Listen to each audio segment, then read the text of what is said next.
오늘 수요 저녁 기도에 나오신 우리 성도님들 가운데 하나님 주시는 은혜와 평강이 함께 하시기를 바랍니다. 오늘 하루도 많이 더우셨죠? 저는 사무실에 주로 있었는데도 잠깐 성봉체불 걸어오는 그 길도 덥더라고요.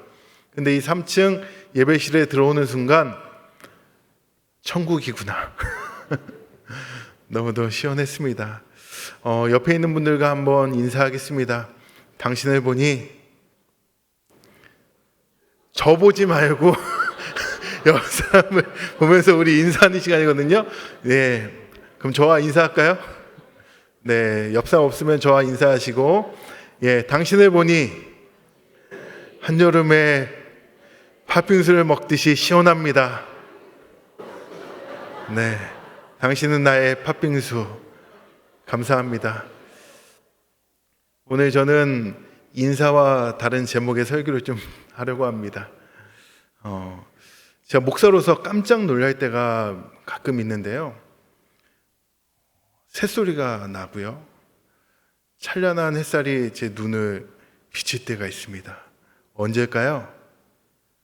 늦잠을 잔 거예요. 알람 소리를 놓치고 새벽 기도도 못 가고 늦잠을 잔 겁니다.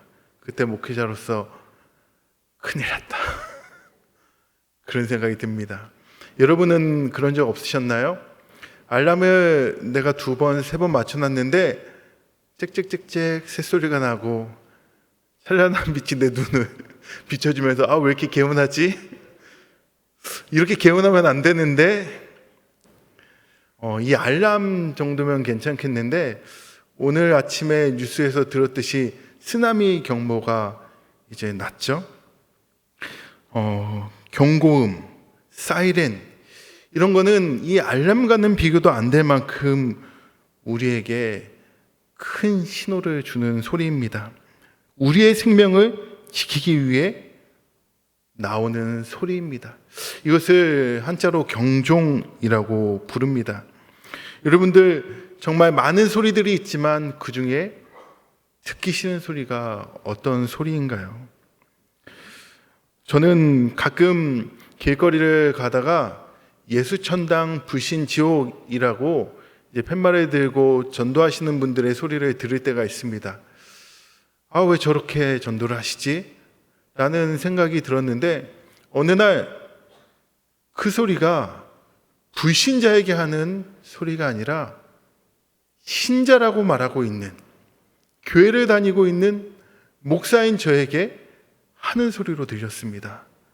너는 왜 예수를 안 믿고 있니? 정말 듣기 싫은 소리였는데 어느 날은 그 소리가 저를 향하여 하는 소리였습니다.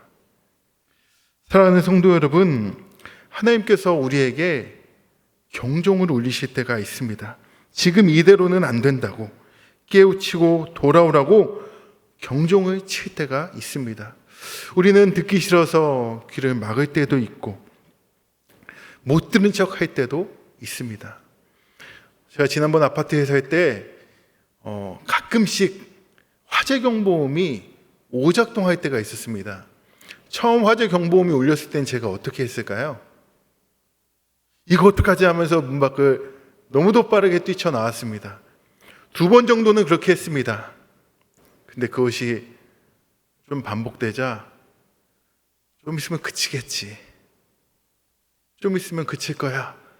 정말로 그치더라고요. 불도 안 났고요.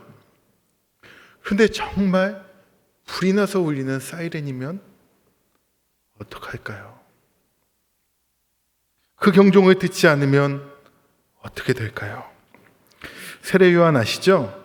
세례요한을 향하여서 광야에서 외치는 소리다라고 했습니다. 세례요한은 광야에서 회개하라 천국이 가까이 왔다라고 외쳤습니다. 그 소리를 좋아하는 사람은 많이 없습니다.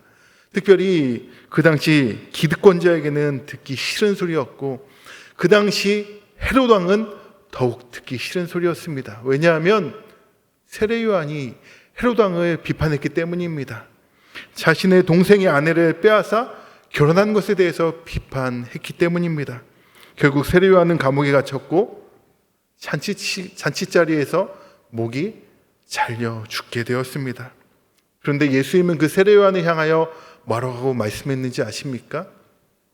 여자가 낳은 자 중에 세례요한보다 큰 이가 없었다 라고 하셨습니다. 세례요한은 진리의 소리, 경종의 소리를 외치는 삶을 살았고, 그 외침은 또한 예수님의 사역의 길을 열었습니다.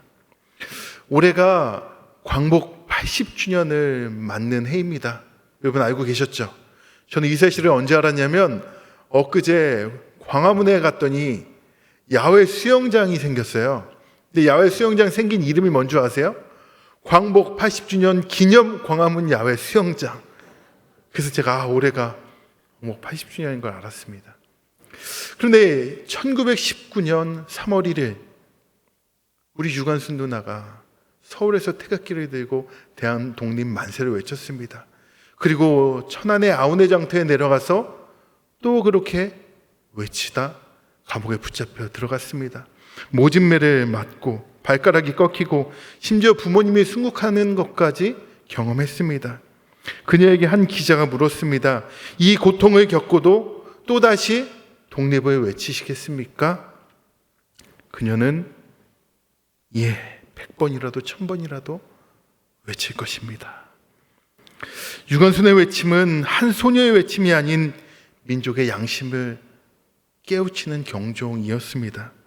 그녀의 삶은 지금 우리에게 묻습니다. 너는 지금 어떤 부당함에 침묵하고 있니? 너의 신앙은 지금 무엇과 타협하고 있니? 요나 아시죠? 요나는 하나님께서 니느웨로 가서 그 백성들에게 회개를 촉구하라고 하셨음에도 불구하고 이방인들이 회개하는 게 싫어서 도망쳤습니다. 그러다 어떻게 됐나요? 우리가 잘 알다시피 칙칙 폭폭해서 띠띠 빵빵 이런 게 서로 이렇게 호흡이 맞아야 되는데, 여러분 오늘 많이 더우셨어요? 다시 한번 해볼게요. 그래서 요나가 어떻게 했죠? 칙칙 띠띠 해서 결국 니느웨로 가게 됐잖아요. 그래서 니느웨에서 뭐라고 외쳤나요? 40일 지나면 니느웨가 무너지리라.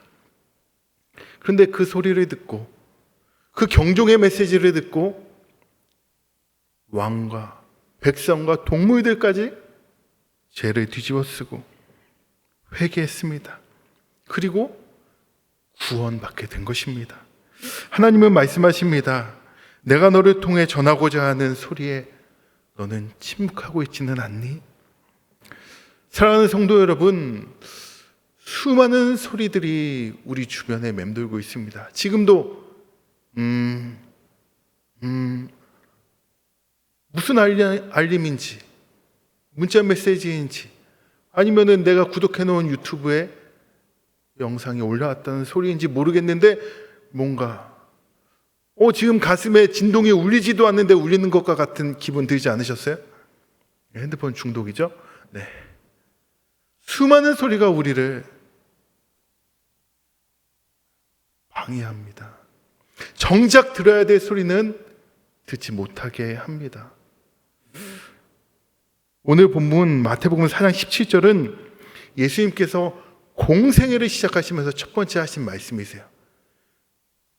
첫 번째 선포한 메시지가 무엇이었냐면 회개하라, 천국이 가까이 왔느니라 입니다.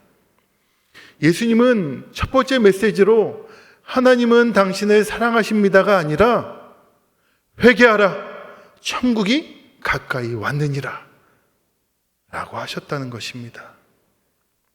이 말씀은 누군가에게 경고처럼, 누군가에게는 불편한 진실처럼 들립니다.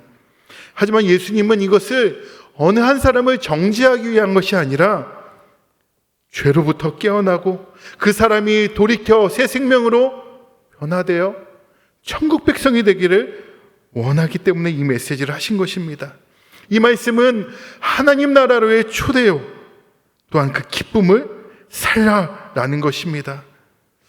회개는 죄책감으로 머무는 것이 아니라 새롭게 살아가는 것입니다. 예수는 바로 그 새로움으로 우리를 초대하신 것입니다. 그것을 회개하라, 천국이 가까이 왔느니라 라는 강력한 메시지로 말씀하신 것입니다. 한국의 슈바이처라고 불리는 장기려 박사님을 아실 것입니다. 그 박사님에게 어느 한 부자가 치료를 받으러 왔는데요. 박사님이 그 부자에게 이렇게 얘기했습니다. 당신의 병은 스스로 고칠 수 있습니다. 그런데 당신 안에 있는 욕심과 교만은 스스로 고칠 수 없습니다. 회개해야 합니다. 부자가 그 말을 듣고 화가 나서 돌아갔습니다. 아니, 의사가 병만 고치면 되지 무슨 내 속에 있는 교만이니 죄니 회개니 그런 얘기를 해. 근데 계속 그 말이 생각나는 거예요. 그 며칠 지나 그 장기려 박사님을 찾아 고백했습니다. 선생님, 맞습니다. 저는 육신보다 이 속이 더 썩어 있었습니다. 다시 살고 싶습니다. 우리도 마찬가지 아닙니까? 육신의 질병은 그렇게 잘 보면서 손에 조금만 칼로 베어도 그렇게 아파하고 데일밴드 난리를 피면서 우리 속에 있는 그 죄의 문제에 대해서는 왜 이렇게 우리는 아니랄까요? 왜 기분 나빠만 할까요? 왜 내 얘기가 아니라고 생각할까요? 우리 마음과 영혼의 병은 오직 회개로만 고칠 수 있습니다. 그것이 기분 나쁜 소리일지 몰라도, 모욕처럼 누구는 느낄지 몰라도 사실 우리에게 가장 필요한 소리입니다. 경종입니다. 예수님은 오늘 우리에게 그 말씀을 하시는 것입니다. 회개하라, 천국이 가까이 왔느니라. 듣기 싫지만 들어야 합니다. 그래야 삽니다. 사랑하는 성도 여러분, 7월의 마지막을 향해 가고 있고 이제 8월을 눈앞에 두고 있습니다. 지금 어디쯤 서 계십니까? 하나님과 나의 관계는 지금 어떻게 되어 있습니까? 내 안에 죄가 가득히 쌓여 있음에도 불구하고 자기에 합리화하며 우야무야 그저 하루하루를 살아가고 있지는 않습니까? 교회는 출석하고 있지만 나에게 들리는 메시지는 하나님은 당신을 사랑하십니다 라는 안정된 메시지만을 추구하고 있지는 않으십니까? 회개의 메시지를 들을 때 내가 아닌 쟤야 라며 듣고 있지는 않습니까? 예수님은 말씀하셨습니다. 회개하라, 천국이 가까이 왔느니라. 세례 요한이 요나가 울렸던 그 경종을 오늘 이 시간 우리가 듣기를 원합니다. 또한 그 경종을 누구에게 들려줄 수 있는 우리가 될 수 있기를 주의 이름으로 축원합니다.